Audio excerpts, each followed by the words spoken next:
Assalamualaikum warahmatullahi wabarakatuh. Selamat datang di pembelajaran daring kelas 8 IPA.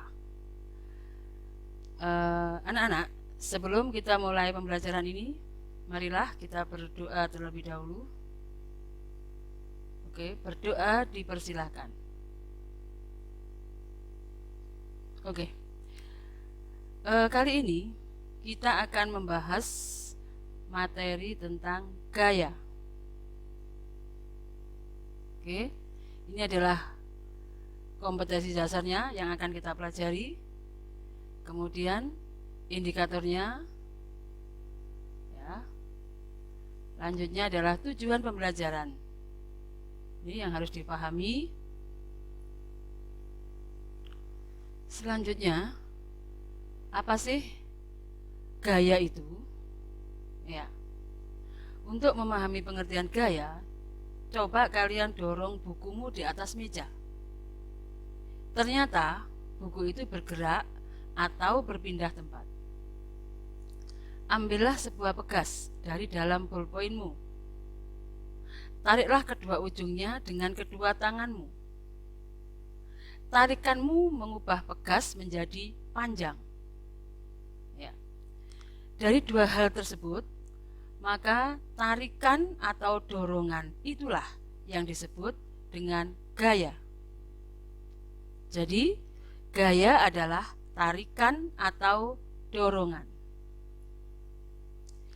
Gaya yang diberikan pada suatu benda menyebabkan perubahan kecepatan, bentuk, volume, dan perubahan arah. Gaya disimbolkan dengan huruf F atau singkatannya force. Oke. Jenis-jenis gaya. Berdasarkan kontak antara benda yang mengerjakan dan yang dikenai, gaya dibedakan menjadi dua, yaitu gaya sentuh dan gaya tak sentuh. Gaya sentuh adalah gaya yang bekerja mengenai permukaan benda. Contohnya, gaya otot, misalnya orang mendorong mobil. Gaya gesekan, misalnya gesekan antara sepatumu dengan permukaan lantai ketika kamu berjalan. Kemudian gaya pegas, misalnya anak panah yang terlepas dari busurnya dan melesat jauh. Itulah contoh gaya sentuh. Kemudian gaya tak sentuh adalah gaya yang kerjanya tidak bersentuhan dengan benda. Contohnya gaya magnet, misalnya paku besi dapat ditarik oleh magnet. Kemudian gaya gravitasi, misalnya buah mangga jatuh dari pohon. Kemudian gaya listrik, misalnya penggaris plastik yang digosok pada rambut dapat menarik potongan-potongan kertas. Ini contoh dari beberapa gaya tersebut ya.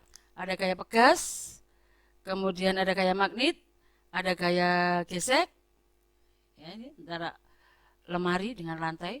Ada gaya otot, ini. Kemudian gaya gravitasi, ini ya gambarnya orang mau jatuh. Kemudian ada gaya listrik. Ya. Selanjutnya, gaya gesek adalah gaya yang ditimbulkan oleh dua benda yang saling bergesekan dan arahnya berlawanan dengan arah gerak benda. Gaya gesek dipengaruhi kekasaran permukaan benda dan berat benda, tetapi tidak dipengaruhi oleh luas permukaan benda. Ini contohnya. Ya. Ini arah benda berlawan dengan arah gaya geseknya. Oke, selanjutnya. Gaya gesek ada gaya gesek statis dan kinetis. Gaya gesek statis adalah gaya gesek yang terjadi pada saat benda belum bergerak. Gaya gesek kinetis adalah gaya gesek yang terjadi setelah benda bergerak. Jadi pada saat balok kayu yang ditarik belum bergerak, ini belum bergerak, gaya gesek yang timbul adalah gaya gesek statis. Ya, karena belum bergerak. Setelah balok kayu bergerak, antara balok kayu dengan permukaan lantai di sini, ya, ini tetap ada gaya gesek. Gaya gesek ini disebut gaya gesek kinetis. Ini contohnya bergerak. Oke. Ya. Gaya gesek ada yang menguntungkan dan juga merugikan. Gaya gesek yang menguntungkan contohnya adalah alas kaki sepatu dan sandal yang dibuat dari bahan karet dan sejenisnya, dan bentuknya dibuat sedemikian rupa sehingga jika dipakai akan menahan pemakainya untuk tidak terpeleset. Ini gaya gesek yang menguntungkan.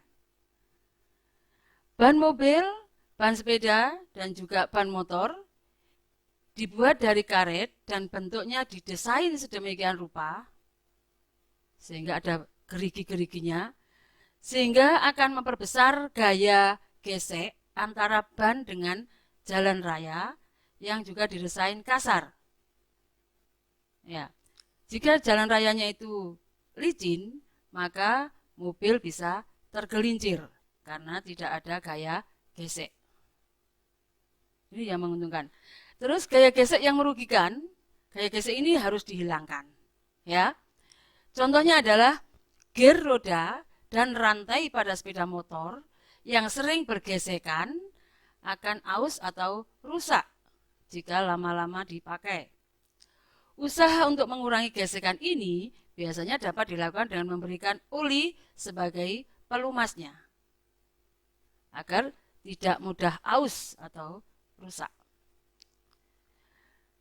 Kemudian kereta api cepat yang punyanya Jepang, ini Jepang yang punya, namanya Shinkansen, berjalan di atas rel magnetis.